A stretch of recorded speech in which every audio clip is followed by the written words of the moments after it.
এ এক দীর্ঘ প্রতীক্ষিত মাহেন্দ্রক্ষণ। সকল নিপীড়ন, নির্যাতন, ষড়যন্ত্রকে মোকাবেলা করে দীর্ঘ ১.৫ যুগ পর দেশের মাটিতে লাখো নেতাকর্মী, শুভাকাঙ্ক্ষীর মাঝে বিএনপির ভারপ্রাপ্ত চেয়ারম্যান তারেক রহমান। প্রিয় নেতার উপস্থিতিতে নেতাকর্মীদের এ যেন এক কাব্যিক মিলন মেলা। রাজধানীর পূর্বাচলে আয়োজন করা হয় সংবর্ধনা অনুষ্ঠানের। ভারপ্রাপ্ত চেয়ারম্যান আসবেন দুপুরে, তবে শীত উপেক্ষা করে একদিন আগে থেকেই সমাবেশ স্থলে উপস্থিত হয় শুধু ঢাকা নয়, সারা দেশ থেকে আসা লাখো নেতাকর্মী। যেদিকে চোখ যায় সেদিকেই নেতাকর্মীদের সরব উপস্থিতি, যেন তিল ধারণের জায়গা নেই কোথাও।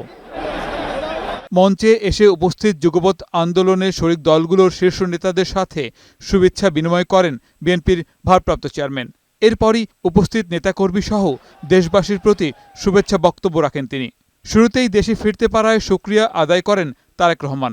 রাব্বুল আলামিনের দরবারে হাজারো লক্ষ কোটি শুকরিয়া জানাতে চাই। রাব্বুল আলামিনের অশেষ রহমতে আজ আমি আমার প্রিয় মাতৃভূমিতে ফিরে আসতে পেরেছি আপনাদের দোয়ায়। তিনি বলেন, দীর্ঘ অপশাসনের পর বাংলাদেশের মানুষ আজ কথা বলার অধিকার, গণতান্ত্রিক অধিকার ফিরে পেতে চায়। আজ আমাদের সময় এসেছে সকলে মিলে দেশ গড়ার।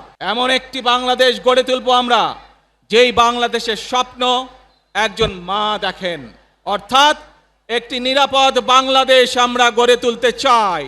সম্প্রতি জুলাই যোদ্ধা শরীফ ওসমান হাদিকে শহীদ উল্লেখ করে তিনি বলেন, আধিপত্যবাদ শক্তি দেশকে নিয়ে নতুন ষড়যন্ত্র শুরু করেছে।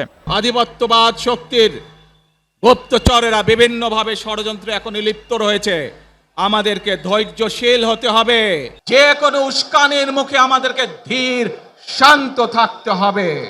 প্রিয় ভাই বোনেরা, আমরা দেশের শান্তি চাই। দেশে পা রেখেই বাংলাদেশ নিয়ে নিজের পরিকল্পনার কথা জানান বিএনপির ভারপ্রাপ্ত chairman. I have a plan for the people of my country, for my country. আজ এই পরিকল্পনা দেশের মানুষের স্বার্থে, দেশের উন্নয়নের জন্য, দেশের মানুষের ভাগ্যের পরিবর্তনের জন্য। এ সময় হাসপাতালে চিকিৎসাধীন মা বেগম খালেদা জিয়ার সুস্থতা কামনায় দেশবাসীর কাছে দোয়া চান তারেক রহমান। সন্তান হিসাবে আপনাদের কাছে আমি চাইবো, আজ আল্লাহর দরবারে আপনারা দোয়া করবেন যাতে আল্লাহ ওনাকে তৌফিক দেন, উনি যাতে সুস্থ হতে পারেন। আগামীতে সুযোগ পেলে ন্যায় পরায়ণতার আলোকে দেশ পরিচালনার সর্বোচ্চ চেষ্টার কথা জানান বিএনপির ভারপ্রাপ্ত চেয়ারম্যান। তারেক রহমানের স্বদেশ প্রত্যাবর্তনের মধ্যে দিয়ে যেন রাজনৈতিক স্থবিরতা কাটল। গণতান্ত্রিক অভিযাত্রায় নতুন করে উজ্জীবিত হলো নেতাকর্মী সহ সারা দেশ।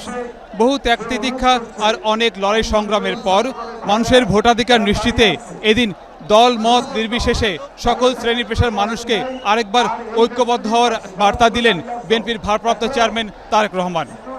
গোলাম মোর্শেদ, বৈশাখী সংবাদ, পূর্বাচল, ঢাকা।